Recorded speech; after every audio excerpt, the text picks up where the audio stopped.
अयोध्येतील श्री राम जन्मभूमी तीर्थक्षेत्र ट्रस्टमध्ये कथित आर्थिक गैरव्यवहार झाल्याचा आरोप करत परभणी जिल्हा काँग्रेस कमिटीच्या वतीने सोमवारी दिनांक 13 जुलै रोजी पेढा हनुमान मंदिरासमोर रघुपती राघव राजाराम सत्याग्रह करण्यात आला।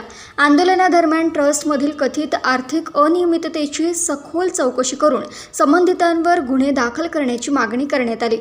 काँग्रेस पदाधिकाऱ्यांनी प्रभू श्रीरामांच्या नावाने भक्तांनी दिलेल्या देणग्यांचा कथित गैरवापर, मौल्यवान वस्तू गायब होणे आणि मंदिर परिसरातील जमिनींच्या खरेदीत आर्थिक अनियमितता झाल्याचा आरोप केला। टाळ वाजत निदर्शने केल्यानंतर कार्यकर्त्यांनी नवामोंढा पोलीस ठाण्यात निवेदन देत महंत नृत्य गोपालदास, चंपत राय, अनिल मिश्रा, गोविंददेव गिरी, गोपालराव यांच्यासह संबंधितांवर गुन्हे दाखल करण्याची मागणी केली। याचवेळी दिल्लीतील भाजप नेत्या नाझिया इलाही खान यांनी पैगंबर मोहम्मद यांच्याविषयी कथित आक्षेपार्ह वक्तव्य केल्याचा आरोप करत त्यांच्या विरोधातही गुन्हा दाखल करण्याची मागणी करणारे स्वतंत्र निवेदन काँग्रेसच्या वतीने नवामोंढा पोलिसांना देण्यात आले। या आंदोलनात जिल्हा काँग्रेस कमिटीचे अध्यक्ष तथा माजी आमदार बाबाजानी दुर्राणी, शहराध्यक्ष रविराज देशमुख यांच्यासह काँग्रेसचे पदाधिकारी व कार्यकर्ते मोठ्या संख्येने सहभागी झाले। राम मंदिरच्या संदर्भात आपण सगळ्यांनी पाहिलं की देशामध्ये फार आस्थेने सुप्रीम कोर्टाच्या निकालानंतर राम मंदिरची उभारणी झाली आणि सबंध देशाचे मुस्लिम संघटनाने त्याला पाठिंबा दिला आणि कोणत्याही प्रकारचा देशामध्ये सामाजिक सलोखा अबाधित राहावा हे दृष्टिकोन ठेवून हे देशामध्ये सर्व धर्म संभावायचं एक वातावरण आतापर्यंत होतं। पण मागच्या 10 वर्षापासून भारतीय जनता पक्षाचे सरकार आल्यापासून हे देशामध्ये जातीय सलोखा बिघडण्याचं काम सातत्याने ह्यामध्ये चालू आहे। राम मंदिरची जे उभारणी भारतीय जनता पक्ष यांनी फार उभारणी केली होती आणि सबंध देशाच्या हिंदू मुस्लिम लोकांचा पाठिंबा ते राम मंदिराला होता।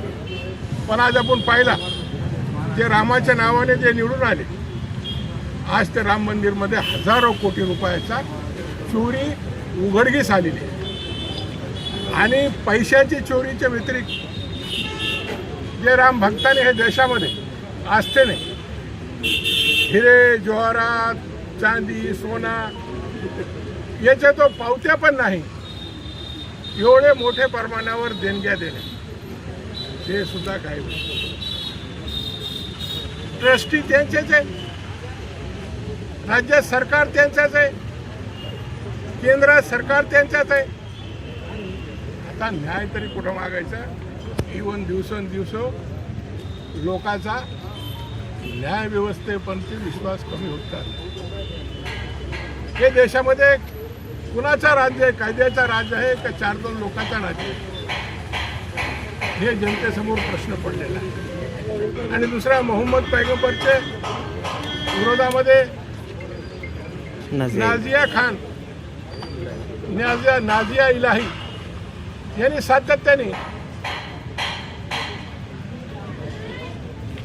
असं वक्तव्य केलं जे शोभनीय नाही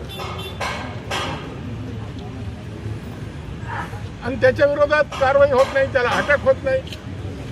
अनेक मुस्लिम संघटनांनी त्याच्या विरोधामध्ये आंदोलनं केली, निवेदनं दिली। कोणाचा पाठबळ आहे? राम मंदिरच्या पाठीमागे जे चोर लोक आहेत कोणाचा पाठबळ आहे? नाझिया इलाहीचे पाठीमाग हे सर्व गोष्टीचा संदर्भामध्ये आज काँग्रेस पक्षाचे वतीने या ठिकाणी आम्ही आंदोलन केले हनुमान मंदिराच्या समोर आणि जिल्हाधिकारीला निवेदन एक दिलं। जिल्हाधिकाऱ्याच्या मार्फत द्रौपदी मुर्मू जे राष्ट्रपती आहे हे देशामध्ये राज्यामध्ये हेट स्पीचेस चालू आहे। संग्राम जगताप असतील, पडळकर असतील, खासदार मेघा कुलकर्णी असतील, भंडारी महाराज असतील, हे सातत्याने हे राज्यामध्ये 2 समाजामध्ये दरी निर्माण करण्याचं वक्तव्य करत आहे। देशोन्नतीसाठी नजीब सिद्दीकी यांची रिपोर्ट।